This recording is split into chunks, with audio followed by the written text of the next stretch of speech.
you guys had a good lunch? I did. I went up, sat, watched the wave beach, stuff while I ate. So before the break, we were talking about in vivo teaching, and so the next little bit, I would finish that section up before moving into SOTAs. You'll see in your handouts that there are under, for in vivo teaching, behind the slides, you get into the section that says suggestions for in vivo teaching.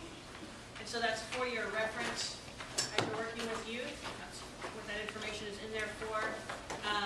One example, find employment. You give the young person a homework assignment to identify 4 potential employers in the community. Ask the young person to check out these employers on the internet and in the local library. In the local library, and tell you what he or she learned that made the employer more or less appealing to him or her. So just some ideas of how you get this process of in vivo teaching running. So utilize that as you're working with youth, or maybe before going through and thinking of different ways. I just wanted to point out that that is in there for your reference. So we're going to look here and watch some video on Mac. And we're going to hope that the video cooperates the way I want it to. So we'll get there. So meet Mac, 20-year-old male who loves playing video games. We don't have any of those kind of youth, right? So I'm sorry that this doesn't really apply, but try to connect it together if you could. Listening to hard rock music and hanging out with his best friend Steve. Let's go really fast and we'll slow him down here. I'll let you guys read.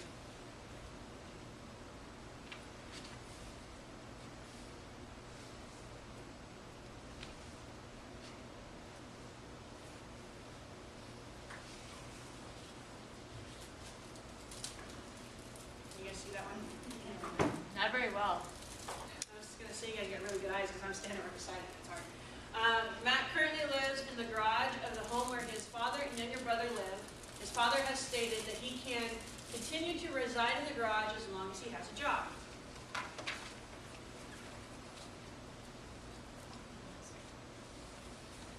How about that one? Can you do that one? A little bit. Mac has struggled with severe depression during the last few years. He is highly irritable, has low frustration tolerance, and poor social skills, which has contributed to his being fired from 2 previous jobs. He is currently taking regular scheduled medication.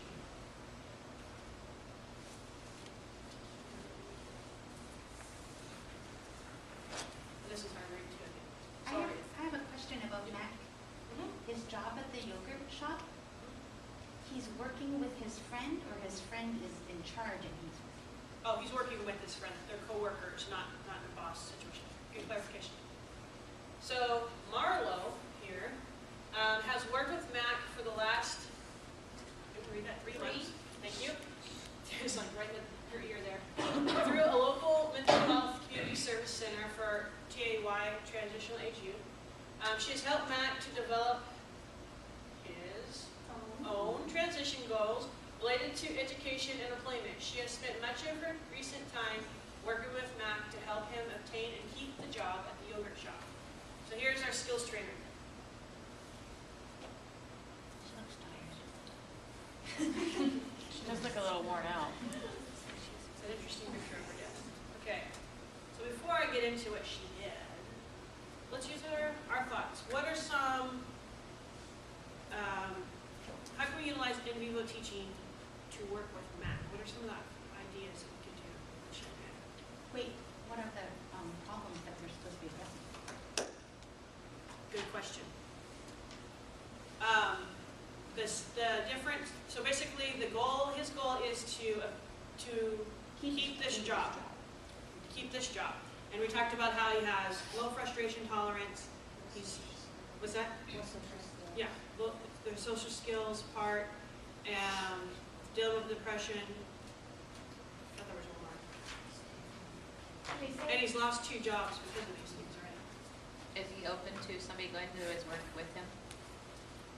We might go tour his work with them, and we're gonna just ideas, and so then we would want to check these to see if it's something that's feasible, but let's just talk about ideas, some ideas. So going to his work to provide like observation, like, or to work like with him, beside him, or what Yeah. would you see that looking like? Well, maybe in whatever he feels comfortable with, but, like working beside him to begin with.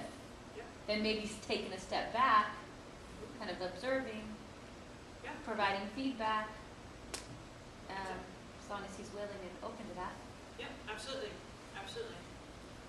Gee, I want to have him at the FRC uh-huh. and he'll prepare a bunch of snacks and then he'll serve them.